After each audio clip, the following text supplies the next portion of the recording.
Uncle Jack's idea. A few days later, they released me to convalesce at home. After spending a few more days listening to the hockey playing ghosts, I decided to convalesce at school. It turned out that while I had been in the hospital, Uncle Jack had ended up having dinner with Miss Honeycutt, eating pear soup. Recipe to follow. He said it was many things, but a meal it wasn't. He had tried to interest her in any of several terrific investment opportunities the Coal Harbor now offered. She had tried to convince him that an eligible bachelor had many opportunities himself if he was unencumbered by obligations. Uncle Jack told her that I was going to live with him no matter what. He reported this to me quite matter-of-factly when I pressured him for details. I knew he had just said this to let her down gently, but it seemed to me it only gave her a greater motivation to get rid of me. And indeed, no sooner had I returned to school than she called me into her office and said, "Primrose, I'm afraid you are becoming a danger to yourself. Children who have had emotional upsets sometimes act out and need special care. Uncles are very nice, but some children need more supervision than a single working person can provide." I just sat quietly and tried to look normal. "We are going to have to look into this and, in the meantime, work with you on these issues." I don't want to contradict her because I was afraid Miss Honeycutt would think that I was acting out, and I wasn't even sure what that was. I trust you. I trust you know what issues I am referring to." I got the feeling that Miss Honeycutt didn't even know what issues she was talking about, that she just liked using the word issues and would use it whenever she could slip it into the conversation. Certain people do get attached to certain words this way. I kind of liked solarium myself, although it did not lend itself to such easy usage. "Miss Honeycutt," I said, "do you think it would help if I had a solarium?" "A what?" Miss Honeycutt flushed all red and patchy and looked at me disbelievingly. "A solarium?" "A solarium. It's funny you should mention that, Primrose. My mother had a solarium in her house in Kent after she divorced my father, but before she married a second cousin of Noodles, dear Uncle Charles, who I studied all the certificates on the wall behind her, and before I knew it, she was saying, 'Freedom of movement, don't you think?' I was saved from answering by the secretary, who came in and muttered something to Miss Honeycutt, who walked to the door, saying, 'You can return to your room, Primrose. I've suggested to your teacher ways of dealing with these issues.' I waited apprehensively to see how my teacher planned to deal with these issues. It turned out that they just wanted me to take the class pet guinea pig, Herman, home for weekends. "Caring for a small animal instills a sense of ourselves and others," said my teacher. "I think it develops a sense of ourselves and others to care for small animals and build things like solariums," I said. "That's the spirit," said my teacher. I didn't see how I could help having a sense of myself and others, but of course none of us had any idea what we were talking about.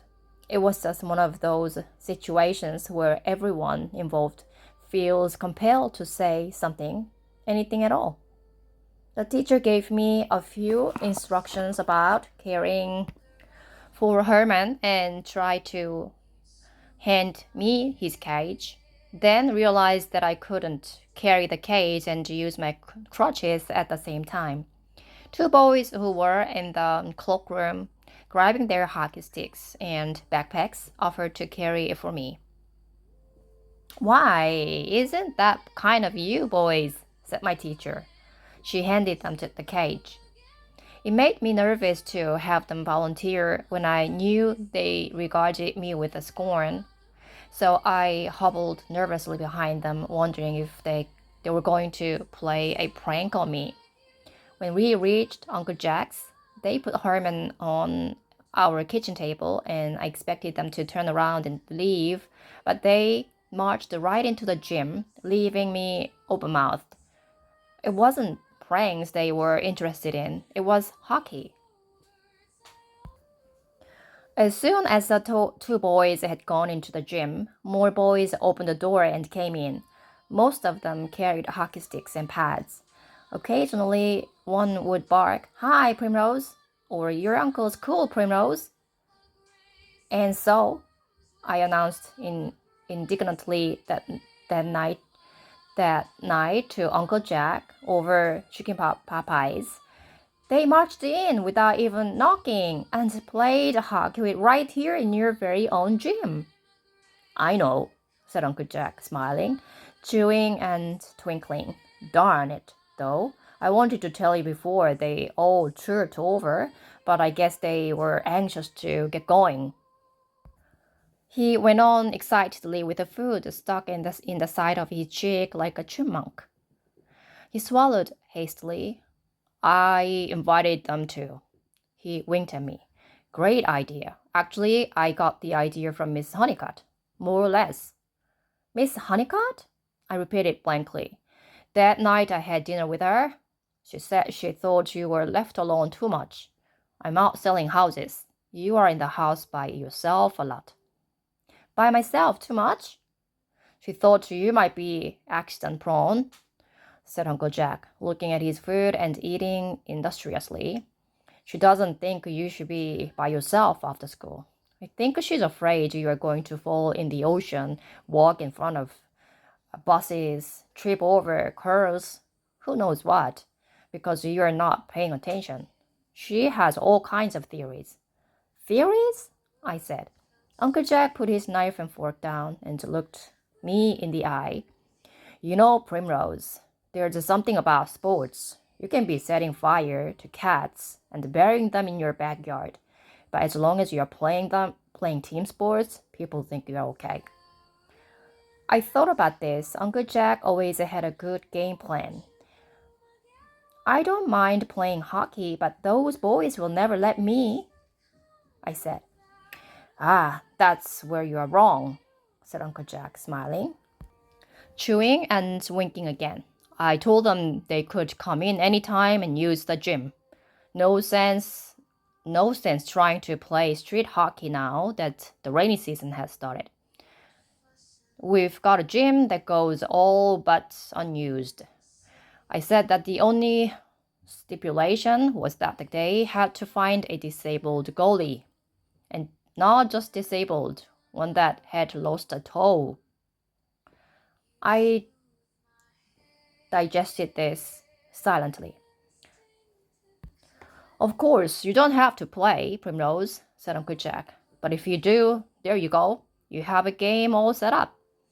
You hardly need your crutches anymore. You can balance yourself on your goalie stick." So I waited. I sat at that Formica table all week while boys tripped in and out, waiting for them to ask me to be goalie. Nothing. I grabbed the gym door, threw it open, and whispered hoarsely, "What about the deal you made with my Uncle Jack?" There was a breathless silence when they saw me, but only Mike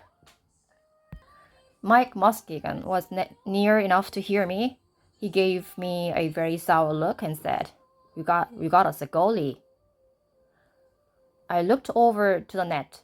They certainly had. His name was Spinky Coldwater. Spinky Coldwater. And he was a Cambodian orphan. His mother was a single mother who wanted a child and flew to Cambodia to get him. Everybody felt sorry for Spinky. Not because he was a Cambodian war orphan, or because his foot had been blown off by a land mine, but because his mother was a was such a tweet. She made him wear a necktie everywhere. I decided to take Malamora out for a run. We went down to the docks to sit and wait for my parents.